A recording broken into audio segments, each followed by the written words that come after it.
Como fazer perguntas poderosas que levam a insights inovadores? Fala galera! Bom dia, boa tarde, boa noite, eu não sei que hora você está vendo esse vídeo. Eu sou o Marcos Rossi e hoje eu vou te fazer uma reflexão. Você está se fazendo as perguntas certas para resolver as situações na sua vida? Como fazer perguntas poderosas que levam a insights inovadores? A gente sempre pergunta assim, né? Como eu faço isso? Como eu faço aquilo? Mas como não é a pergunta certa? Por que seria uma pergunta certa? Olha só, perguntas poderosas. Há mais de 10 anos atrás eu estava liderando uma sessão de brainstorming e eu fiquei muito preso naquela discussão que estava rolando dentro da organização. Brainstorming é uma tempestade de ideias, né? Então todo mundo ali batendo papo sobre aquilo e a pergunta era como construir uma cultura de igualdade num ambiente que é dominado pelos homens. Faltando alguns minutos para que todo mundo saísse, a gente tinha conversado bastante já, mas o nível de energia, ele estava quase zero dentro da sala. Só não estava zero porque o povo ainda estava respirando.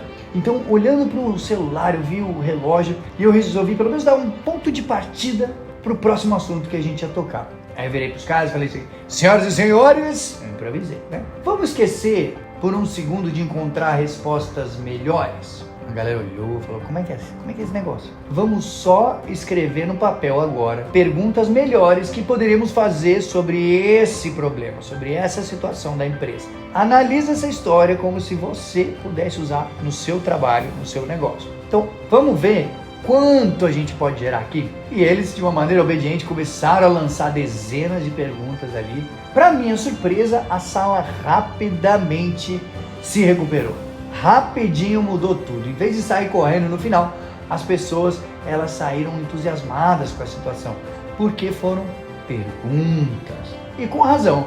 Entre as questões rabiscadas ali, estavam algumas questões poderosas que desafiavam profundamente os pressupostos e abriam novas soluções em potencial para aquela empresa, para eles resolverem. Então, brainstorming para perguntas. É uma tempestade de ideias, mas para perguntas e não para respostas, como é a maioria das pessoas fazem. Um processo que agora eu chamo esse processo, anota aí, de explosão de perguntas. Explosão de perguntas. Esse é o nome do processo que eu vou te ensinar hoje.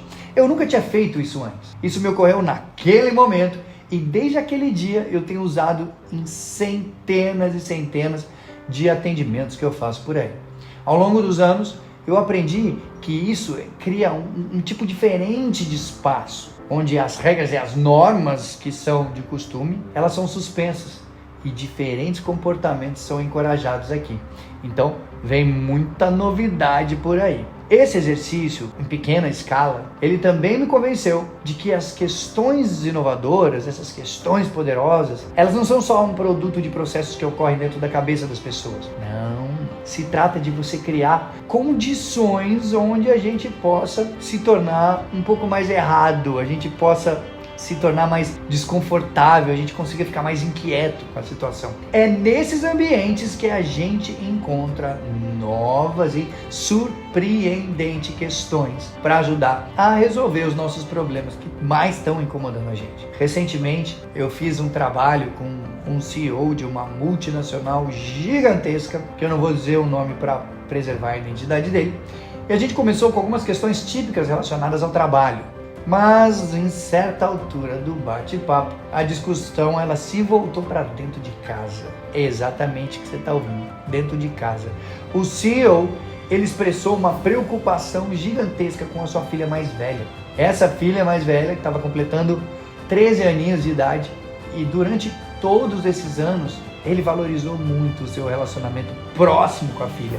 Eles eram unha e carne, sabe? Mas à medida que essa transição para a adolescência acabou virando realidade, ele sentiu que ela se afastava mais e mais e mais. Então a gente decidiu fazer uma explosão de perguntas, essa ferramenta transformadora para ajudar ele com as preocupações dele. Então, aqui são algumas das perguntas que geramos em 4 minutos somente com essa ferramenta. Vamos olhar para essas perguntas, lembrando que é a história de um pai que a sua filha está crescendo, entrando na adolescência e ele está se sentindo distante. A pergunta é, eu escuto o suficiente ou eu tenho a tendência a querer resolver tudo?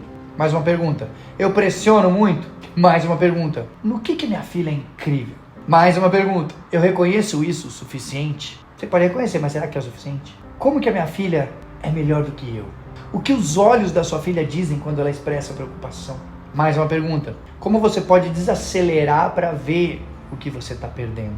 Mais uma pergunta. O que a sua agenda diz que é mais importante para você? Mais uma pergunta. Nona pergunta é: quais são suas maiores preocupações? Mais uma pergunta. Você sabe quem ela é? 11ª pergunta. Quem ela seria se o sobrenome dela não fosse o seu? Mais uma pergunta. O que há de único e independente nela? Mais uma pergunta. Quando que os olhinhos dela brilham? Mais uma pergunta. Quais são as maiores áreas dela de independência? No que ela é mais independente de você? E última pergunta, o que ela aprendeu ultimamente com a sua própria experiência? Depois dessa análise das perguntas, isso transformou imediatamente numa conversa profunda sobre o papel que os pais desempenham na vida das filhas. E como que os pais podem colocar muitas vezes a criança na bolha à medida que os filhos crescem, privando os filhos, as filhas, né, das suas próprias jornadas. No final da nossa conversa, ele chegou a uma conclusão que deixou ele muito satisfeito.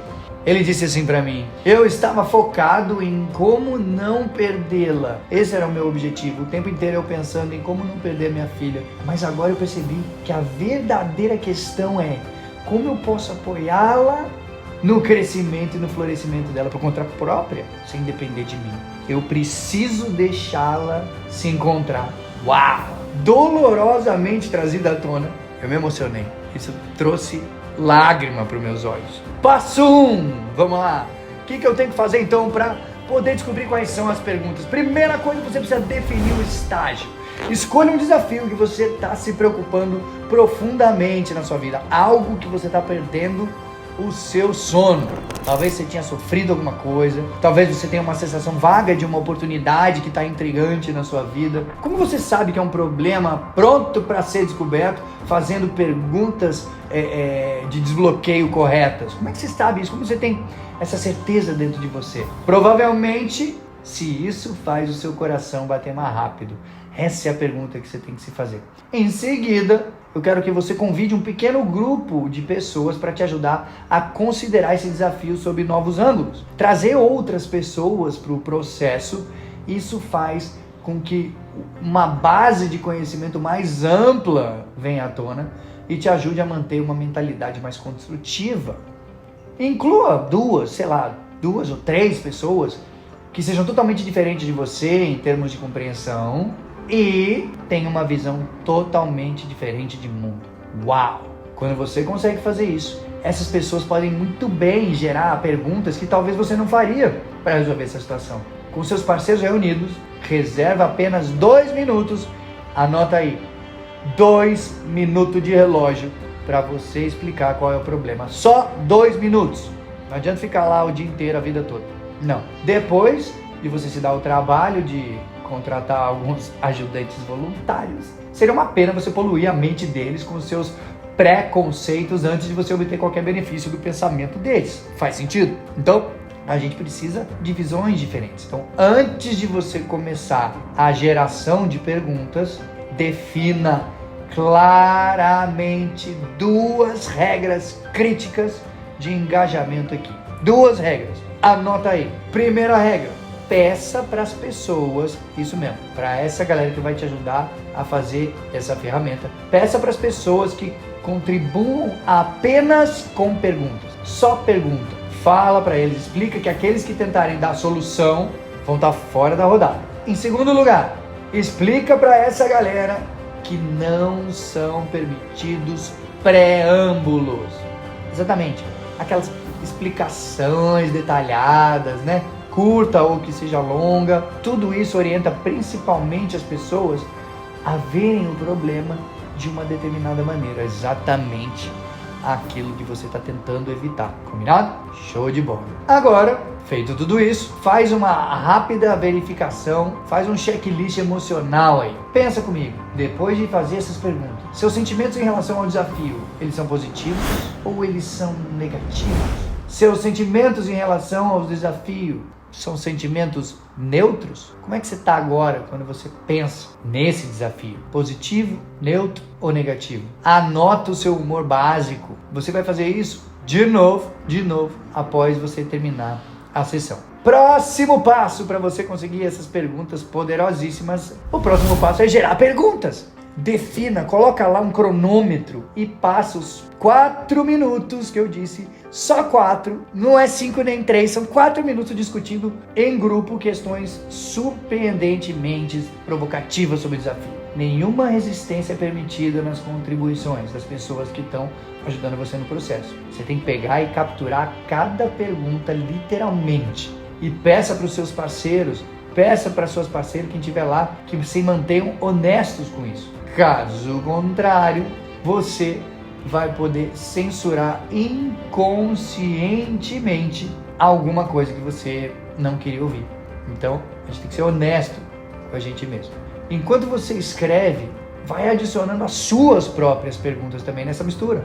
Assim que o cronômetro de 4 minutos desligar, faça outro checklist rápido das suas emoções.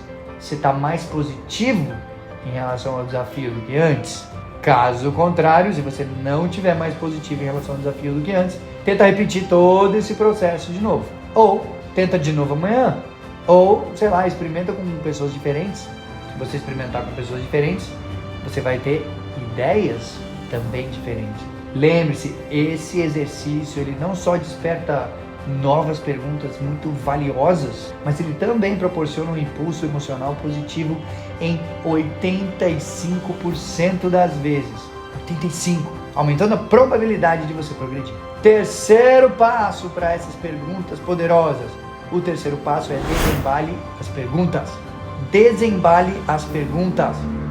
Por conta própria, vai estudar essas questões que você anotou. Selecione algumas dessas questões que te intrigam. Uma dessas questões que te parecem diferentes de como você está lidando com as coisas hoje. Alguns critérios podem te ajudar ao considerar cada pergunta dessa. Marcos, o que eu tenho que analisar? Você tem que se fazer outras perguntas. Essa pergunta nova que veio é uma pergunta que você não fez ou que nunca foi te perguntado antes? É um assunto para o qual você honestamente não tem uma boa resposta? É aquela pergunta que invoca uma resposta emocional positiva? Ou é aquela pergunta que invoca uma resposta emocional negativa? Em outras palavras, você tem que se submeter às perguntas a um teste surpresa, a um teste de honestidade. E finalmente, você precisa se comprometer com a busca. Yes, isso mesmo. A busca de pelo menos um novo caminho que você visualizou. E faz isso como se fosse um buscador da verdade. Deixa de lado aquilo que muitas vezes pode parecer mais confortável de você concluir. Deixa de lado aquilo que pode ser mais fácil de você implementar. E, em vez disso, se concentra no que vai ser necessário para você resolver o problema. Problema não, situações. Cria um plano de ação de curto prazo. É impossível a gente realizar se a gente não tem plano, não planeja. Que ações concretas você vai tomar pessoalmente nas próximas 3 semanas para encontrar possíveis soluções sugeridas para suas novas questões? É assim que funciona o processo de explosão de perguntas. O exercício, ele ajuda as pessoas a ganhar mais o quê? Ganhar energia. Qual é o recurso mais poderoso do universo? É a emoção humana, energia. Quando você faz isso ajuda a reformular problema, descobrir novas soluções para alcançar resultados poderosos e resultados positivos em mais de 80% das vezes. 80% das vezes, porque isso cria de uma forma consistente as condições especiais, onde as questões poderosas podem prosperar. E isso, vou dizer um negócio, isso faz toda a diferença. Foi uma honra servir você aqui. Use essa ferramenta na sua empresa, no seu trabalho, ou em casa mesmo, com a família, com amigos, quando você tiver uma situação que você não está conseguindo resolver. E pode ter certeza que você vai sair totalmente diferente dessa situação. Se gostou aqui, clica no sininho, compartilha o vídeo, manda para os seus amigos que têm empresa, manda para todo mundo e eu vejo você no próximo vídeo. Um forte abraço e supere sempre. Yes!